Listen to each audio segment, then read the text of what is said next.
And then at some stage, once they freeze, there's a pulse, electroporation pulse from an external source is delivered.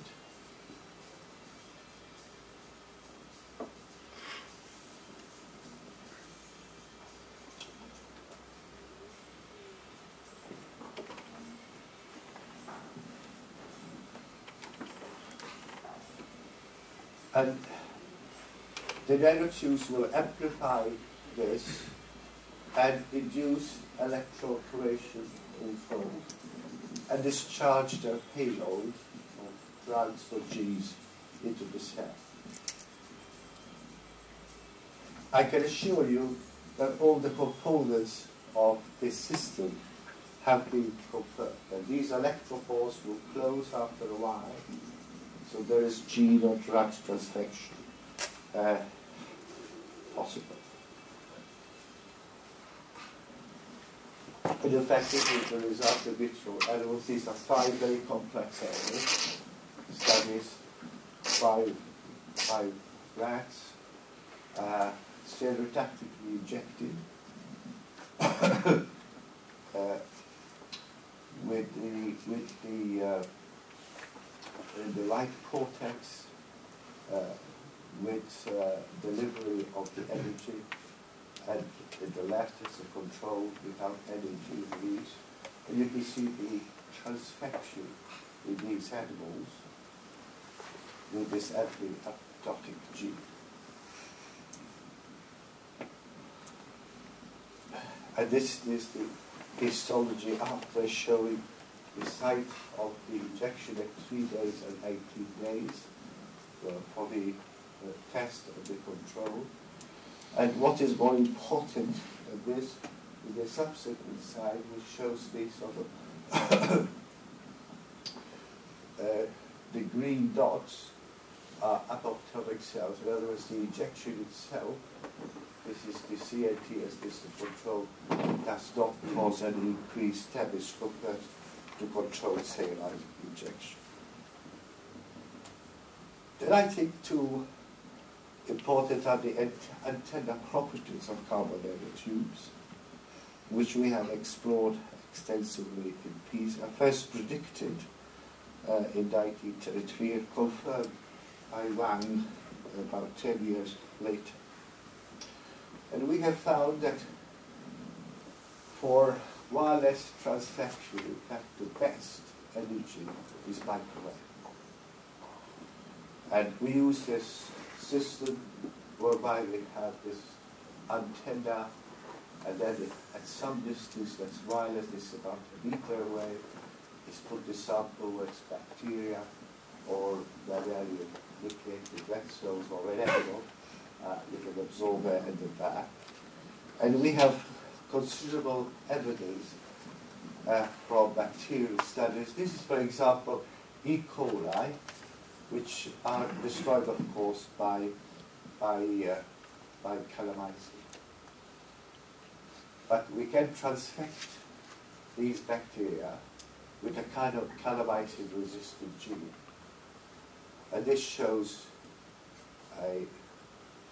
this is bacteria no growth, because although there was CNT, there was no energy for transfection. And here, the bacteria have been transfected as a result of exposure to the energy, and they grow quite happily in the presence of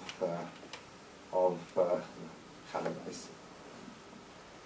These are the results for that, and we have shown the same for mammalian cells. The mammalian cells are very interesting. And for the mammalian cells, we studied the uptake of a cytotoxic drug called doxorubicin. Doxorubicin was chosen because it's fluorescent, and therefore you can see it very rapidly. And what is interesting is not only, if I can show this video,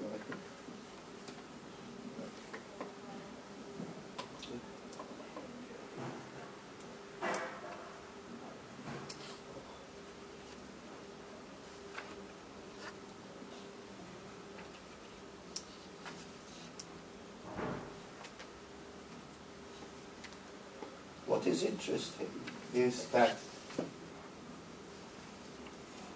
not only is the uptake of this cytotoxic agent increased in the presence of carbon energy when exposed to microwave energy, but also the amount of the drug in the nucleus is substantially increased.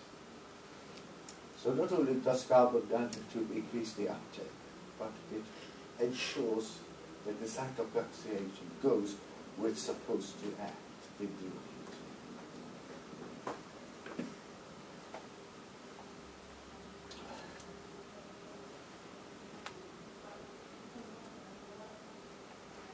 And we then modeled the entrance of microwave energy into the brain, which I don't have the time to go over. But I want you to show something that is interesting.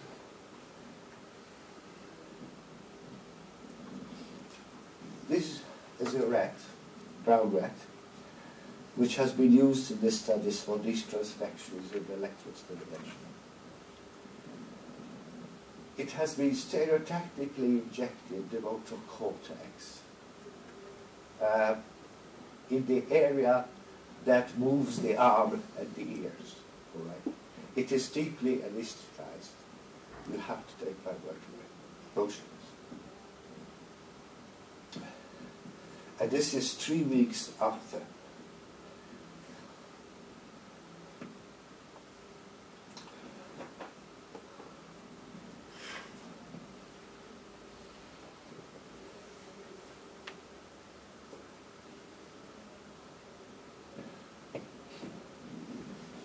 So this is the antenna, the source is here. And this is the rat, deeply anesthetized. And the pulse of microwave energy at 10 gigahertz for about 5 seconds is pulsed wirelessly.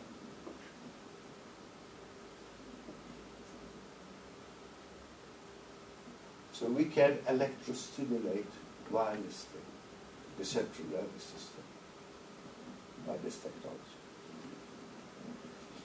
And of course we can electrostimulate the heart, we can electrostimulate the muscles, etc. So I think this opens a new field of electrostimulation therapy, which is very important. And for example, this is one area where we are interested in Parkinson's disease. Parkinson's disease is treated by metadopa, but after a while the patients stop responding. And the only hope then is to implant an electrode into the subthalamic nucleus, and the second stage wire this are connected to a stimulator. It's very effective therapy, but it needs 2 operations and has a lot of morbidity from it. You can imagine that you could stereotactically inject the subthalamic nucleus and have a portable wireless system for stimulation. But I think the biggest growth will be as the use of nanocarriers for drug and cancer therapy. And the ideal characteristics are shown here: osmotic biocompatible and biodegradable, must facilitate cellular trafficking, retain the drug at the target site for the desired period of time, protect the drug from degradation during its transport to the site, ensure minimal drug leakage during transit, decrease drug delivery to non-target tissue, and increase the localization in the tumor by either passive targeting or active targeting, as I showed previously. And these are the various nanocarriers which are actually being used in oncology, particularly liposomes and polymeric nanoparticles. This is the construction of liposomes as drug delivery agents. These are sort of two layers with the drug inside the liposome. You can make these as complex as you want, but they certainly have been used clinically. Polymeric nanoparticles, which may be capsules or matrix, polymeric micelles, dendrimers is the equivalent of microparticle or biological sort of what I call is, I guess, strip with sidearms, Velcro, biological Velcro, I call it. And to give you an example, these are liposomes clinically used in cancer chemotherapy. These are reported studies. And if I give this an example, this is doxorubicin. And these are two preparations of doxorubicin. Mycojet, Viclaxo, and Doxil, which is American. And here you have the half-life of free doxorubicin, which is 0.2 of an hour. This is the half-life of the liposome preparation, which is 2.5. And this is the half-life of this one, Doxil, which is substantially prolonged, as judged from the area under the curve. And I can show you other studies, again, showing that doxorubicin has significant cardiac toxicity. This is the toxicity in these comparative studies for cardiac events, 29 for free doxorubicin, less than half for the liposome bound or carrier. And likewise, incidence of congestive cardiac failure is very significantly reduced. And I give you other examples, like the incidence of side effects such as neuropathy and alopecia, comparing the conventional drug with the liposome delivered substance.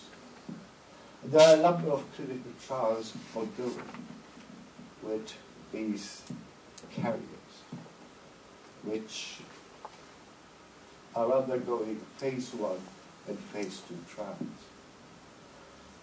The ultimate, as perceived, is a smart, multifunctional nanoparticle, currently or concurrently able to image and target and treat tumors.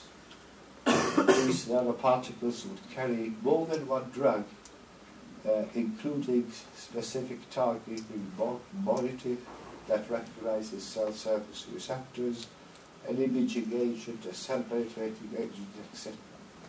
It will be controlled drug delivery. In other words, once the drug reaches, it's environmentally sensitive. In other words, if we heat it up, you will release the drug.